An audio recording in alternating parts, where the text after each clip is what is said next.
My name is Andrew Taylor, and it's a great pleasure to welcome you to the second season of Stick With It. Last season, we had the fantastic host, Mark Hoffmeyer. Without his tremendous work and the fantastic interviews and guests he had, we wouldn't be back for a second season. This season, some amazing guests, so I'll invite you now to settle in, relax, and enjoy Stick With It. Welcome back, everybody. My name is Andrew Taylor, and this is Stick With It.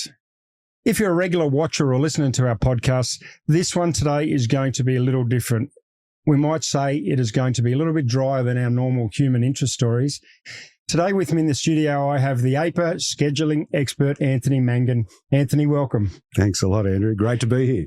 So Anthony spoke to Mark Hoffmeyer last season. He'd only just started, but now you've been with us 18 months or so, Anthony? 18 months now, yeah. It's been a busy 18 months, but the service has continued. It was a seamless transfer, getting some great feedback on what we're providing to our members. So it's been full steam ahead, yeah. So for our listeners and watchers, let's remind them a little bit about yourself, Anthony. Long-term career at Qantas before you joined us? It was 25 years and started just in the retail doors, but before too long I ended up in flight operations and in what's called the IOC. Look, a good scattered experience up to disruption management in all the four streams of scheduling, which was cabin crew and tech crew, long haul and short haul, with a small dose of managerial experience-based performance management there at Sydney. So, look, broad range understanding of the contracts, the flight contracts, of course, but also it extends into IOC operations and also base performance management as well too. So it was a great 25 years. I loved working there. But look, a perfect fit this role as AIPA scheduler, and it's really the feedback that I've been getting and what have you. It's making me enjoy the role even more as we go forward. Yeah. Good. So for those who aren't aware, AIPA offers 24/7 scheduling advice for long haul, short haul, Jetstar. So Anthony or one of his team is at the end of the phone if you have a scheduling query. But what we would like to highlight is don't forget you have a contract and you can read it as well. So correct. It certainly helps if you do a little pre-reading before you pick up the phone and ring Anthony. Correct. And look, for long haul, it is tricky because it's such a large contract, you know what I mean? And that's what AIPA's there for. We're kind of like the roadside service for scheduling queries. So if there's anything that you find cloudy or ambiguous, that's what we're here for, be it email or the 24/7 line. They can call us and we can just go through things with them, clarify, and even in the rare occasions we need to intervene when there's decisions that the company makes that might be incorrect. So as I said, this one's going to be a little drier than normal. So here's your chance to get up and grab yourself a plate, hit pause, grab yourself a cup of tea, and we're going to start our chat today on the long haul contract. Scheduling matters. Yes, indeed. Yes, there's quite a few things to cover. And look, I'm basing this on primarily an education piece for the younger pilots that have recently joined long-haul operations. But most importantly, it's going off the back of the more popular subject matters that I receive at the inquiry desk, at the roster and scheduling line and emails. So I've broken it down into a number of key subjects. We'll go through them bit by bit. We'll refer to the contract where we need to. And we'll might have a few sneaky little hacks in there as well. We'll tell some jokes and some stories. So it's really important. So the language is complicated because our contract's complicated. This is aimed at everybody, certainly from the new joiner to the experienced pilot who doesn't know their contract particularly well, like me. So it's based at everybody, but you need to do some follow along in your books at home would be good advice. Definitely. Look, it's there are so many clauses that can go down so many different avenues, Andrew, you know what I mean? So it's important that if you don't see it clearly yourself to fall upon the service that we've got so we can just straighten it out for you, but also in our publications that we make to members, it's important to clarify certain interpretations from time to time to make sure consistency is there. Look, that's primarily the main goal I'm trying to achieve, and that is consistency from crew scheduling and the company when it comes to, getting adherence with all of these different bits and pieces of the contract. Well, here's the first juicy piece. Let's start off with something simple like patent protection, Anthony. So there's about 25 different versions of patent protection. There is. Look, primarily offsettable patent protection is the one that everyone's familiar with, and even our newer pilots will be familiar with it. Look, it comes about through many ways, shapes and forms, but the most popular is when aircraft changes take place. You will lose a trip or trips, and those hours fall into offsettable patent protection. Now, it's important to understand there's a little bit of cloudiness in the contract as far as the opportunities the company has to recover the hours from you. So I think it's important that we straighten it out here as far as what the company and AIPA believe is the correct interpretation. Now, it's referred to as bites of the cherry. I'm sure you've heard that before. Okay. Or what is referred to as offset opportunities in the contract. So we understand. I might have got a trip and I lost it because of the aeroplane broke. Yeah, correct. So the company pays me for that trip even though I haven't flown. Mm-hmm. And now I owe them what is called patent protection. My patent of flying is protected. Correct. Now they have an opportunity to get it back. Correct. So they've already given me the pay. Mm-hmm. Now they need to get the work. That's correct. They need to get the hours back off you. So the way they do that is with offset opportunities. Now, with offsettable patent protection and the setups there, they have 2 offset opportunities. Now, what is easily misunderstood is do they consider a standby duty as one opportunity and a duty as another opportunity? Okay. It's a common question we get, and it's a common pathway where I've needed to clarify it to members. Now, say, for example, a standby is given to you and you're subsequently called from standby. Yes. That is just the one opportunity because it is referred to as in the contract as an opportunity for a patent or duty or a combination of both. So they've assigned me a standby against my patent protection and have called me out now on that standby. That's one opportunity to offset the patent protection. Correct. So example, 30 hours and they've given you a standby and a trip which equates to 20 or that hours. They've still got 10 hours left and a second offset opportunity to recover. So members need to bear that in mind that those offset opportunities can take that pathway where a standby and duty just constitutes the one offset. That's right. So a duty from a standby, one offset. Correct. Okay. Yep. Terrific. Members, don't forget that Sam Snyder is a great supporter of ours. Contact members at aipa.org.au for your discount code to use on all Samsonite products. So, Anthony, we're talking about offsettable patent protection. For those who've got their cup of tea and come back to joining us, in the middle of the chat, patent protection comes if they've built me a roster, they're paying me for a roster, and I lose some flying, for example. Correct. I then become patent protected. And these are old terms. A patent was a patent of flying, so it might be a 4-day trip. And in Qantas, we call that a patent. So I'm patent protected of, say, 30 hours. Yeah. So then they assign me a standby against my patent protection. Now, is that that's one opportunity getting the first part of the patent protection back, isn't it? That's correct. So if the standby comes and goes and there's no duty called, then that is one offset opportunity done and gone. Okay? What about if I then get called out off my standby, Anthony? Once again, it is referred to in the contract as a combination of both. So if you're called subsequent to that first standby that's assigned against the patent protection, it still constitutes one offset. Right. So I've done my standby and the flying off my standby. That's one opportunity. That's just the one opportunity. So a 30-hour trip, lose those hours, 30 hours of patent protection. A standby is 530. If you get a 15-hour trip of a couple of days or 3 days, they've still got some recoverable hours there at a second opportunity down the track. Okay. So that's bites of the cherry you're talking about. Mm-hmm. So on normal patent protection, which is no fault of my own, they get 2 opportunities to recover their pay. Correct. And it's important to understand there is an opportunity for the company to have 3 offsets, but that's only in the occasion of personal leave, such as sick leave. Yes. Okay. And that's only, is that certified or is that if I don't, or if I'm sick for the whole 4 days of my flying, I won't be patent protected with a sick certificate, That's an important question, Andrew. Yeah. So what Qantas protects you with regards to the average daily credit top-up of your sick leave. So the company protects you for the planned roster that is built for you. So take, for example, a 5-day trip if you're sick on that, and that's the roster that you were published with. Yes. And the trip you go is one of those trips inside that. If you supply a doctor's certificate, then there's no recoverable hours outside of the value of that trip. Okay. So that trip can come and go with a sick leave certificate provided and at no recoverable hours. So your patent line remains stable. Your A days are not subject to further contact obligations in the contract. Okay. So good question. Yeah. What about rolling between, how long's patent protection last? A normal old offsettable patent protection, is that 1 roster? Is it 2 rosters? Is it 8 weeks? Is it? Yeah, it just lives for the length of the bid period, right? Okay. But there is an occasion with sick leave and personal leave. It's important to understand there are big differences with those. So sick leave can have a 56-day lifespan, which can skip a bid period. Okay. So in the cases of you're sick at the end of a bid period, then you have a blank line subsequent to that. It does continue into that next patent. Okay, so you can carry a sick leave patent protection through your blank line into your next patent in 3 months' time, for example, 9 weeks' time. Correct. Okay? Yes. Yeah. Now, it's also important to bear in mind the lifespan of multi-offsettable as well too. There's another patent protection named multi-offsettable, which is consequent to failures, but that also has that 112-day lifespan, which can skip the 56 days of a blank line. Yeah. So I'm already confused. So in the contract, here's a good chance, everybody, pull out your contract. Patent protection. Let's have a look at that. What's that in rostering manual? RN43 starts off with RN43.9. Okay, so there you go, folks. Pull out your contract, the rostering manual RM43. Because if you're confused just listening, imagine how I am confused just talking about it. So there's a chance to pull your contract out and have a look at that while we're talking.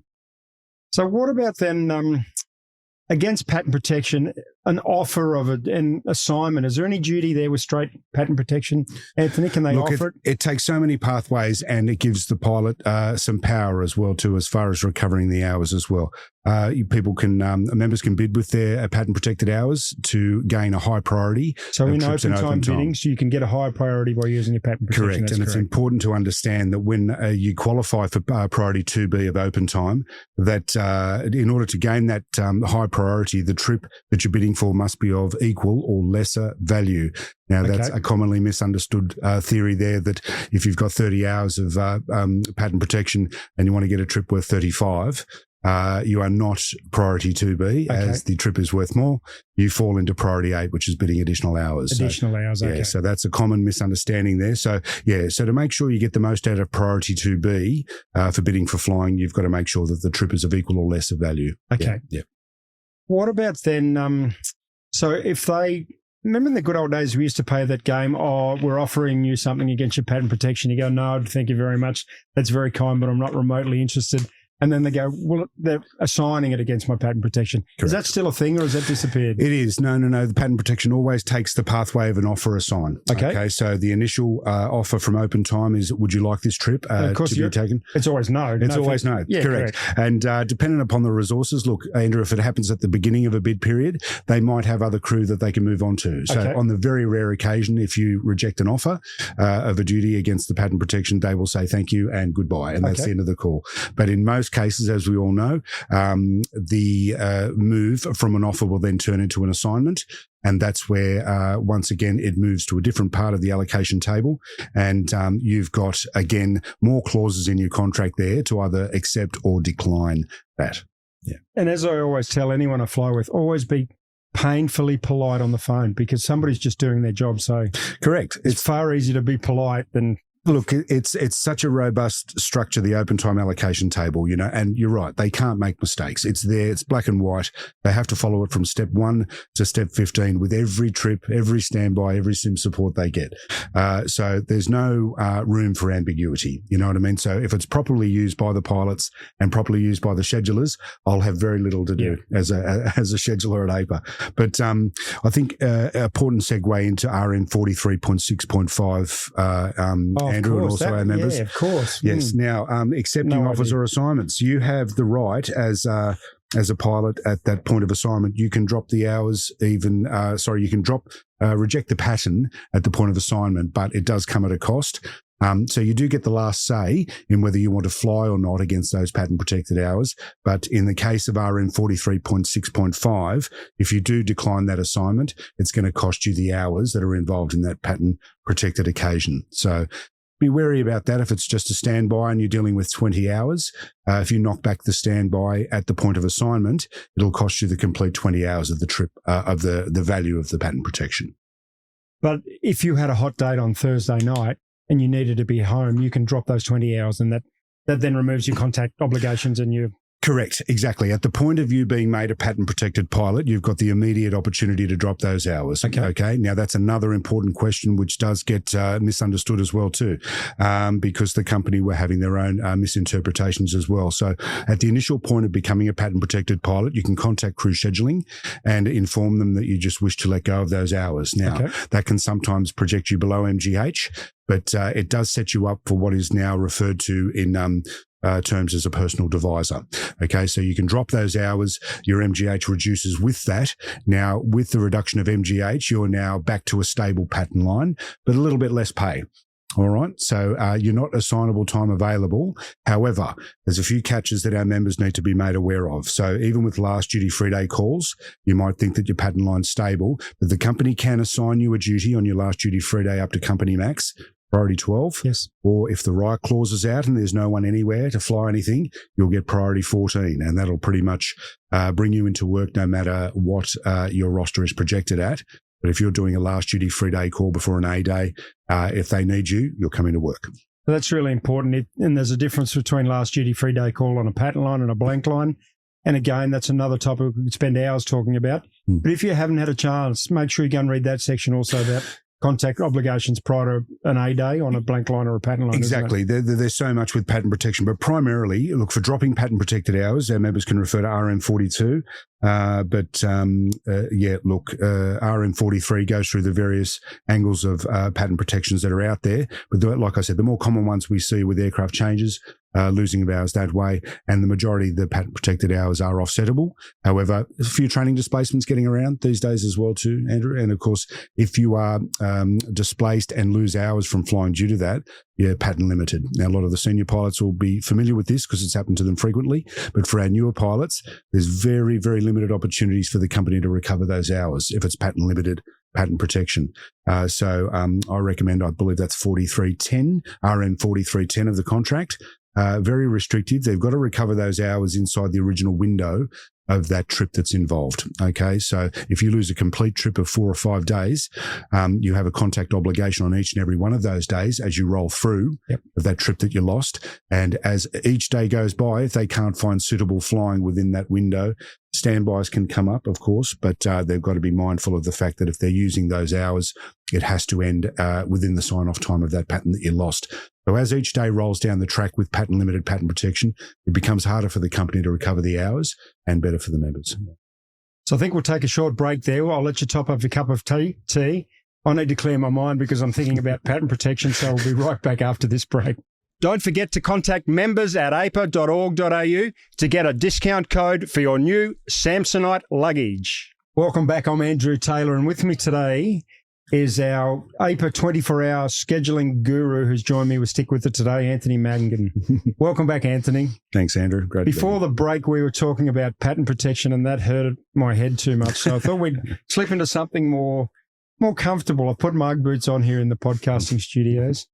So let's talk about commuting. So many of our pilots commute today. They don't live where they're based. So their domicile is somewhere to where they're different to where they're based. For example, I don't live in Perth and I'm Perth based. And we're in Sydney podcasting. We're all over. We're literally a transient workforce. So why don't we talk about, let's start with a blank line as a commuter. Look, we see a lot of the commuters are just East Coast commuters, from Sydney to Melbourne and stuff, but there are also the ones that commute right across the country. Transcontinental commuters, so, indeed. Absolutely. So it's easy for some, it's much harder for others, but yeah, when you're dealing with commuting and managing a blank line, it's pretty tough.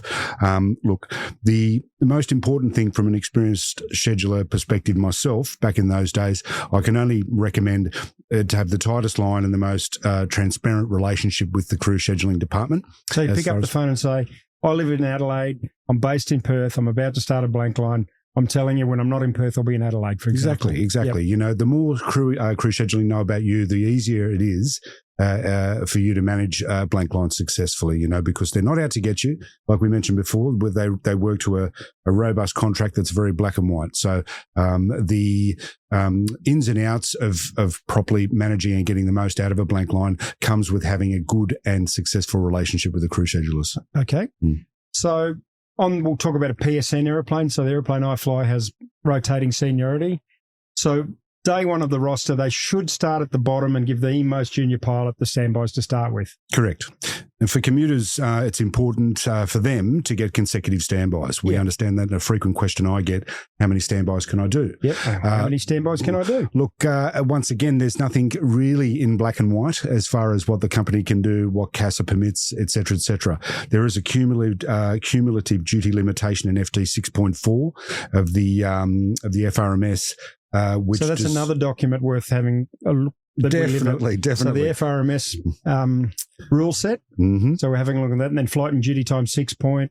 That's 6.4. Okay. What's important to note is that the standby does not contribute to the cumulative limitations such as 60 hours and 7 days. Okay. So technically, we tend to think that gives the company a little bit more scope to go for that fourth consecutive standby. So from experience, they'll quite often allow you to bid for 3 standbys in a row. That's but correct. Not always 4. No, that's correct. Sometimes they will, sometimes Look, that's they what won't. I've been seeing of late. I You know agree what I with mean? that. So Yep. yeah. So, occasionally you'll get the 4th if you're lucky, but you can be more expectant of 3 in a row. And look, that I guess that's manageable. I've never commuted myself or anything like that, never have an association with it. But the question I get is, can I get a 4th? Look, it seldom comes about, Andrew. So only be expectant of 3. But it's important to note that it does not play a part in those cumulative duty limitations. So when things are going good and there's plenty of crew about, you might see a 4th consecutive standby come up. But once again, look, an important question I think might come about is that you're coming in for standbys, positioning in from a short flight for standbys. Once again, the communication with schedulers is paramount. Okay, if you're looking at taking a flight over on the day of a standby, please don't do that unless you've contacted the ISU schedulers first and make sure that they're on board with your position, your status, and that, because sometimes with standby starting at 6 a.m., you might be on a flight from 6 a.m. to 6:30 or 6:46, 7 a.m. They need to contact you, and you need to be contactable when you're on a standby. So if you are positioning, make sure that the positioning has been agreed to with the crew schedulers, and that you know that they know that you've got that short blackout period there. So a great way to handle that is say, I know I'm on a 6 to 6 standby. I'll be contactable, but not on my phone for 1 hour between 6 and 7. If you'd like to assign a duty, please put it on my line, and I will check it between 6 and 7, and I'll meet all my other contract obligations other than being not on the phone. So correct. That way they can put it on the line. You can check it on the Wi-Fi on the aeroplane, WebKiss, sign yourself off for it, turn up to the airport ready to go. And they know where you are, so it relieves a lot of stress. Correct. But let's not. We can't get too complacent. So I recommend that the members contact the day before. Okay. To indeed request this of the crew schedulers. Okay. Because look, it does come with discretion.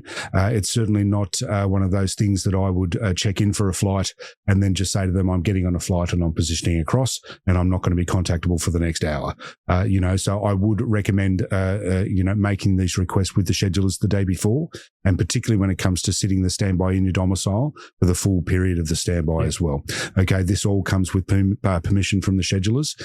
So keep that tight line with them. Sometimes you will get knocked back and you will have to position for that first of hopefully 3 to 4 consecutive standbys the night before. Okay, which a lot have to do anyway, Andrew, yeah. So another good one for reserve line holders, for those playing along at home, or blank line holders, is make sure your phone doesn't default to do not disturb.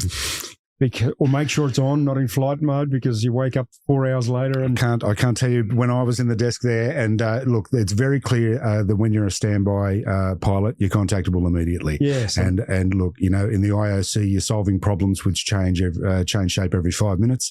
And whenever I was calling a standby pilot and they weren't contactable, it throws a spanner in the works. It really does. Everyone gets a bit excited about that one. Well, yeah, they do. Look, the ops controllers are putting pressure on you for outcomes, and you're there trying to deliver outcomes to them, and you're relying on the contact of the pilot. So when it comes to that, just make sure that you've got scheduling on board as to your status if you're not going to be contactable within that important period. And any of those sort of discretionary angles there, make sure it comes with the permission of the schedulers or your base manager. Yeah. And the other one, of course, is daylight saving time. Make sure you know what time it is, where you're meant to be. And those are complicated things as well, aren't they?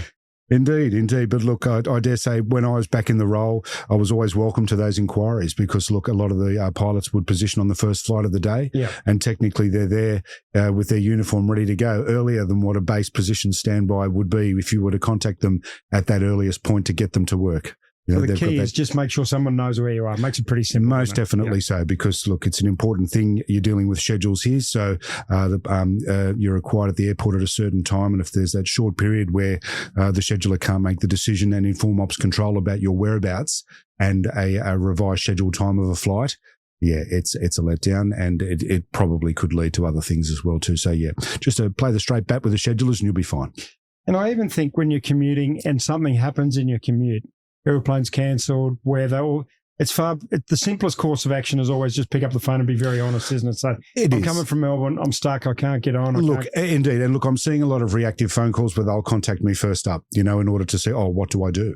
And look, honestly, Andrew, the best thing, look, that's what the schedulers are there for. They're there, they're ready, they're trained to the minute, and they're trained to react with each and every minute. So if you've got a problem with a flight, anything like that, disruption, just get straight onto them and they can start getting on paper a recovery plan if it looks like your flight involved is going to be threatened. Yeah.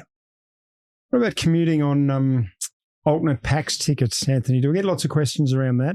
I've got a ticket, I can't remember, I think I can use it, I'm not sure.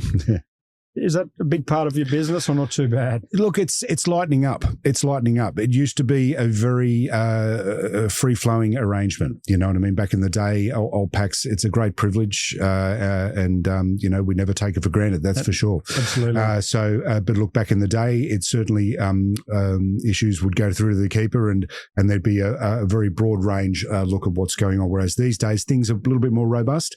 But look, the rules are there as per the appendix as to how to manage all PAX tickets. And once again, it's a very straightforward procedure. So as long as you're doing everything right and by the book, it should flow seamlessly for you. But once again, just getting on the front foot when you get your rosters published, all those sort of old PAX actions, I'd recommend taking action on those as soon as possible. Or if you're on a blank line and you get assigned a trip that involves requiring old PAX, just get onto it and sort it out as quick as possible. Yeah. So just a little note about old PAXing, which is different to staff travel PAXing, is the company will not give you. They have a duty of care, so they won't give you an old PAX ticket if it takes you outside the operational scheduling limit. So they believe that that's their requirement under their duty of care. So you can do different things on staff travel compared to an alt PAX ticket, and that's just the way it is. The company's upholding their end of their duty of care requirements, so that's why it's sometimes a little bit different. So what about, I'm on a blank line, I'm commuting, and I have an A day and they haven't assigned me anything.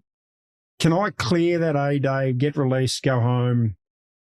That business. You certainly can. Well, there you go. You certainly can. And it's RM60 for those people out there. You can have a look at your contract at RM60. This is very seldom used. And I dare say, look, in the majority part, for second officers, it probably doesn't play a big part. But for the more senior pilots, captains and FOs, this is an important clause to have a look at, particularly those on the A330. The RM60 provides an opportunity for blank liners to be asked to be released from contact. And like you said, Andrew, if it's a quiet day, you've got no duties there. However, you do have a contact obligation as per the A day and as per the award. You want to try to get out of that in order to get some things done or in your private life there. So you can ring the schedulers and request to be released. Now, the important thing to understand is that if they approve the release from contactability, great. That's the issue done. And off you go. You've got your contact obligation on your next day or, your forward contact obligation on your roster. If they decline you the release from contact, an important thing which they need to record is that in hindsight, that A day is now referred to as a duty day. Okay. Now, the important thing is, and why I stressed before it's important to captains and FOs, that comes into play with the good old CASA 2 and 7 limitation, Andrew. So certainly those guys on the 330 doing a lot of two-pilot flying, they can use RM60 to their benefit if they've got consecutive A days. You cleared 3 or 4 of them and or if you've attempted to clear 3 or 4 of them and they've been knocked back, come that 4th or 5th A day, it restricts the company as to the limit of flying that they can provide you. Technically, you've got to be back home in your base by that 6th day by 2200 to commence the 2 in 7 rest period enforced by CASA. There you go. There's a great little pearl. Go and have a look at RM60, did you say, Anthony? RM60 it is, releasing from contract obligations. So I've commuted in and I've got an early standby or a standby and I'm trying to commute out. I'm trying to get released from my it might be so it's a 10 to 10 standby. I'm trying to get released at 8 o'clock to go home, to catch the last flight home. again, that's just a company discretion, obviously, isn't it? Exactly right. And the way I managed it back in the day, and I'm sure it's getting managed in a similar haste, is we'll always protract that as often as we could. But the arrangement I saw was that the last flight of the day that would get the member back in their domicile, they could check in for the flight. Of course, this is in the case with scheduling's approval. They check in for the flight, and right at that very last moment when they're about to board, the decision is made by the scheduler pretty much as to whether they can walk on board or whether they still have to remain on contact. Now, look, it's all, from my perspective, it was reactive to the operation. If we had a stable operation, everything was crewed, everything was fine, there was no disruptions occurring, we had the leverage to do so. But if you've got a few issues, even weather playing a part in the operation, that can result in you being knocked back. So members have just got to understand that, look, the schedulers are there doing a job as well too. And if you get knocked back, look, you get knocked back, but you don't get anything in this world unless you ask for it. And once again, having a good relationship in a tight line with the schedulers always pays dividends, but get on those issues as soon as possible. Particularly if you need to get home on that last standby and for whatever reason. But if you request it nicely and you've got a stable operation, more often than not, it should be something that you might get approved. Yeah. Today with me and Stick With It is Anthony Mangan, the AIPA scheduling expert. We're just going to take another short break to allow you to top up your cup of tea again and for us to have a little relax, listen to our sponsors. So we'll be right back after this ad. Don't forget to contact members at aipa.org.au for your Samsonite discount code. Be a cool kid like me and have a fantastic new Samsonite bag. We're talking about sick leave, Anthony. I had a 4-day trip. I was sick. And when I use sick leave, it's personal leave, really, isn't it? It could have been for any reason. I couldn't go to work for 4 days. I didn't get a doctor's certificate, so I've taken 4 days of personal leave. Mm-hmm. And so I had a trip over that time worth 30 hours. Mm-hmm. So I will owe the company patent protection in that particular scenario, won't I? Correct, you will. Now, if it's a patent that you received with your roster build... It's just normal old patent. I didn't bid for it, nothing else. It was just on my roster. Yep, okay. I couldn't fly it. All right, so if that's a patent that came with the publication of your roster, it did. You are protected. You provide a certificate? No, I didn't. Oh, no certificate provided. I just took personal leave. All right, so in that case, you just paid at a sick leave credit, which is the divisor by 56 value. So certainly on a trip of that length, you're going to have some recoverable hours. So say our divisor was 160, we divide it by 56, we then times it by 4, and it comes out with a number. Indeed. And so I might have 10, 12, 15 hours of patent protection in that particular case, right? Exactly right. So it's an uncertified event. You'll be credited to that portion, which is calculated there, but you will have some residual hours. And once again, that will destabilise your patent line going forward in the sense that your A days forward from that will be contactable. So that gives the company the opportunity to recover those hours. Now, but if I had a certificate covering those 4 days, you are covered. RM 33.4.2 tops you up to the average daily credit value of the trip. So a 5-day trip and whatever hours are involved are completely covered by that certificate, and there's no residual hours owing. So a sick leave certificate provided, and the trip comes and goes, and your patent line remains stable. What about my trip leaves on a Monday morning, but I call them on a Sunday evening to tell them I'm sick? Do they credit me or debit me an extra day sick leave for the Sunday night up until the Monday morning when I was meant to go to work? No, definitely not. It does work different ways. With a patent line holder, it doesn't. Look, and I dare say it sort of falls back to the contactable position of your roster. The flying was on my line. I was sick for 4 days. I provide them a certificate. So I was asking about if I call them on the Sunday night and my trip was meant to start on the Monday morning, I'm still only debited for 4 days sick leave, aren't I, for the length of the trip? That's correct, and it kind of falls back. To look at it from a bird's eye view, it's as the contactable position of your roster sits as to where your sick leave debits will work. Okay. But if you do have an A day prior to a trip on a patent line, you can call at any time during that A day. You're not going to get a debit of sick leave for that A day. Okay, the debit will commence at the start of the patent. Yep. Okay, but there's so many variables there that I think are important to consider. Now, if our members can turn to RM 40.5, it's probably a clause that they can read in their own time down the track, because sick leave and personal leave is something that always reverts to what is a published line of flying, as opposed to the open time transactions and allocations that can come and go on your roster. So for RN33.4.2, you're certified and topped up to the value of the trip for a published line of flying. Yep. But for any open time that goes toing and froing, okay, if that open time flying does not overlap where that original trip that you were sick on occurs, Okay. you're only going to get paid the divisor by 56. So very, very important to understand. I've had many questions where someone goes sick on a trip and then subsequent open time flying down the track occurs. They go sick on that open time flying that they've received, and they give their certificate for that trip, and they're expecting to be topped up to the full value of the trip. It doesn't occur that way. All right, you get the sick leave credit, of course, divisor by 56. Okay. But RN 33.4.2 specifically only refers to the pattern line that Qantas built for you at the publication of your roster. So that if you have flying assigned against pattern protection and then you're sick out on that, or you're sick on that particular trip, that's more complicated. So RM 40.5 is a place to go and have a read. Exactly. RM 40.5 details how it refers to a published roster and open time's not involved. Okay. Because, look, if you look at it that way, someone could be bidding for additional flying, going sick, and then getting certificates and just projecting over the moon. Yeah. You know what I mean? So it's very, very well written in there how a pattern line holder can't increase their projected line value through sick leave.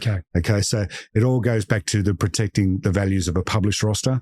And but the differentials between getting topped up to the value of a trip to its average daily credit and just a sick leave divisor by 56 credit, it's very important to understand the differences between the two, because it's a frequent question I get on the scheduling line, and it's hard to understand. Yeah. So there's some more homework for you. What about I've been sick for 7 days, Anthony, and I'm going to call well on the weekend, or it becomes complicated when we need a DAMI clearance, doesn't it, if we've been sick for more than 7 days? Indeed. Look, it's very, very important to understand that, because the way the FAM refers to DAMI clearances, it's sick leave in excess of 7 days. Yes. But a lot of people look at their rosters, and if they've got a 7-day trip, they might get confused with that. Now, look, we've got to understand when it comes to DAMI clearances, the company will refer to the first day as being the day that you've called the company and made them aware of your illness. Okay. So that could be the Sunday before the Monday.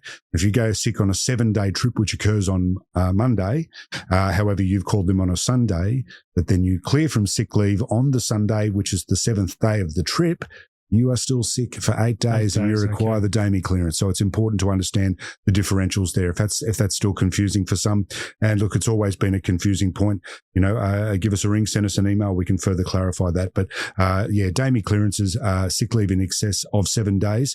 But that is as to the point of notification. It does not pertain to the way your roster looks and the trips that are involved in it. So we haven't had a look at this manual. So if you want to follow along at home, in the FAM, section 5.8, talks about DAMI clearances. So it's complicated. A 7-day trip, but if you call the day before, that's 8 days of... Yeah, I had a recent example, and it was a perfect, scenario in order to bring up here in order to straighten it out. So it was a 7-day trip. I believe it was, or something of the sort. But anyway, it started on the Monday, or it might have been 2 trips actually, or a group of trips. However, the member presumed that the sick leave commenced on the Monday, or the sick leave event commenced on the Monday when the contact was made to the schedulers the day before. Yep. But then day 7 came around and he cleared, and the scheduling team advised of a DAMI clearance required, and which, concords with the FAM. They were correct, but an easy misunderstanding. So it's those sort of things that are important to understand when sick leave takes that sort of duration. And if Qantas Medical's involved, it can also be complicated over the weekend, because they may not be able to get the DAMI to clear you on a Saturday or a Sunday. So you have to be mindful that the weekend may have a... And I've heard the DAMIs are hard to come by these days. They're getting harder to come by as well too. So look, bear that in mind. But so keep that in mind with DAMI clearances, and also, with 21 days, it's the same sort of thing. When the company clearance needs to get involved, you're dealing in excesses as well too. So it's always talked about as the moment that you've notified the company of the sick leave event, and not the subsequent duties that might fall on next day as being day 1. Yeah. Well, there's a great segue. So long-term sick, so welfare, AIPA welfare is fantastic with your support if you ever need them for long-term sickness.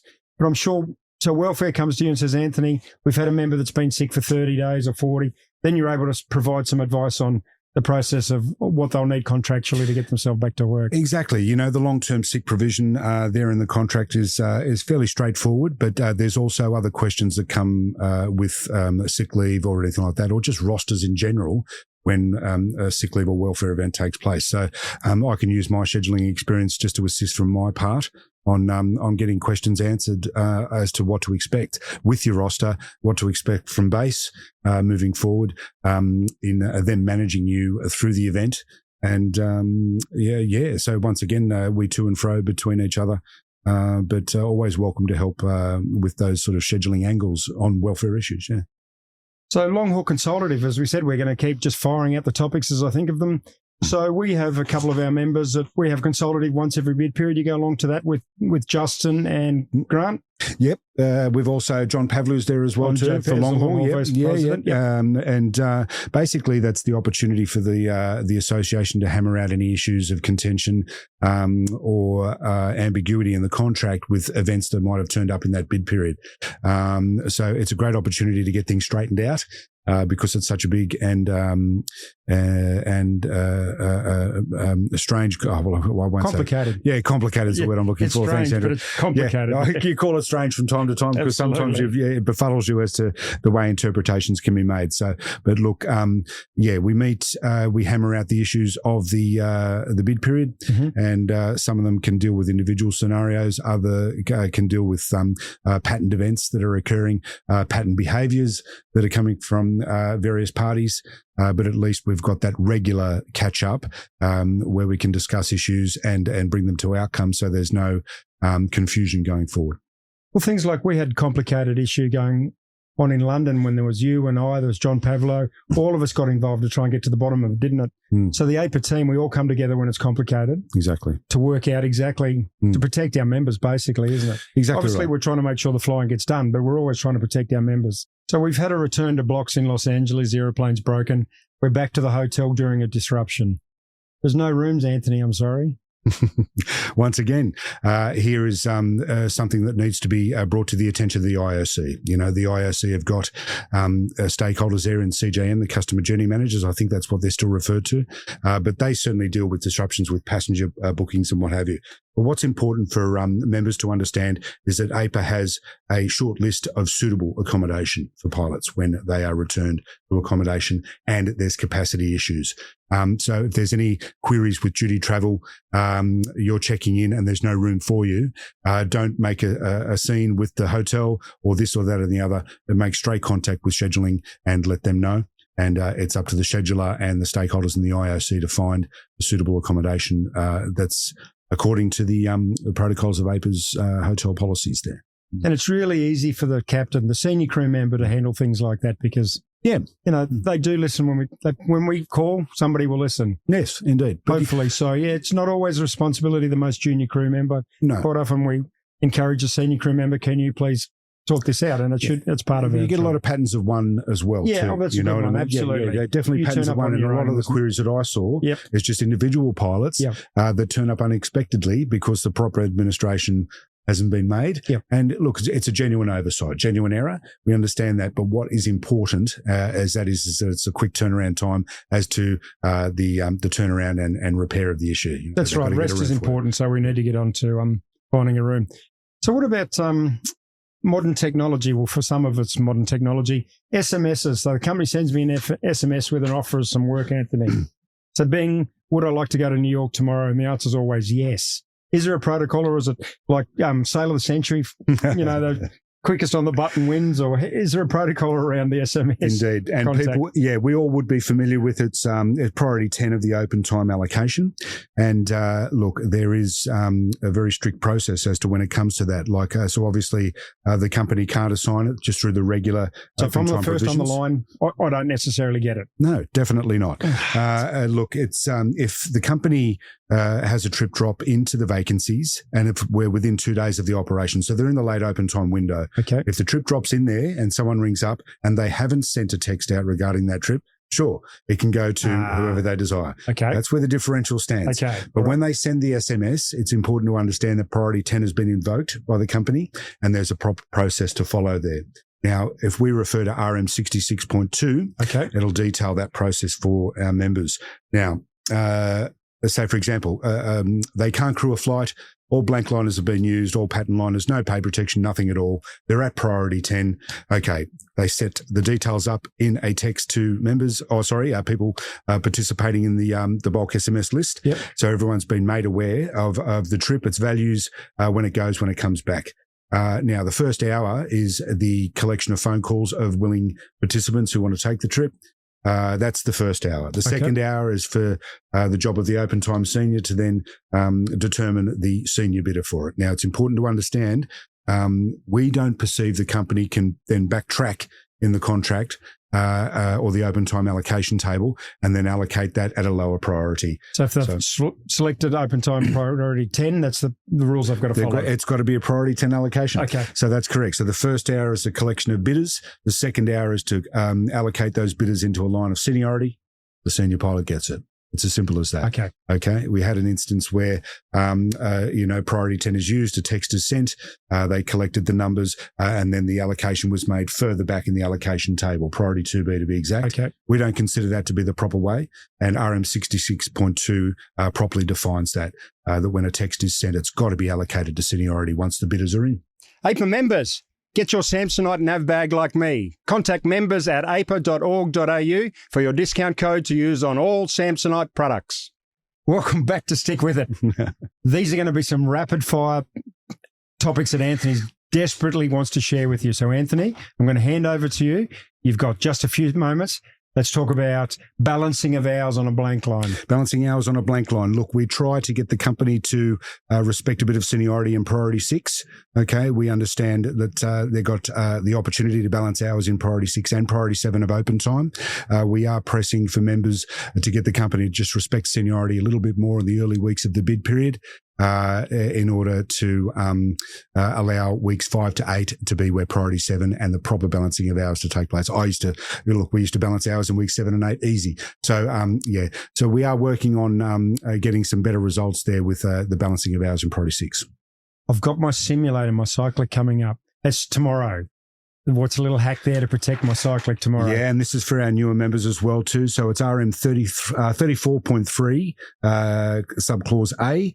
Make sure you give the schedulers, if you've got a sim support or any duty of simulator duty for that matter, give the schedulers a call 90 minutes prior or inside 90 minutes just to check that the simulator is serviceable. From that 90-minute period from then to the sign-on for the sim, you are then protected to the value of MDC, 5 hours 30. So if the sim breaks, you've rung up within 90 minutes, the sim breaks, you get paid. You get paid, and look, you get at least you get the hard work of having to do the study for the sim for the subsequent time it's rescheduled, but at least you get that 5 hours 30 to soften the blow. Awesome. Anthony, thanks very much. This has been Stick With It.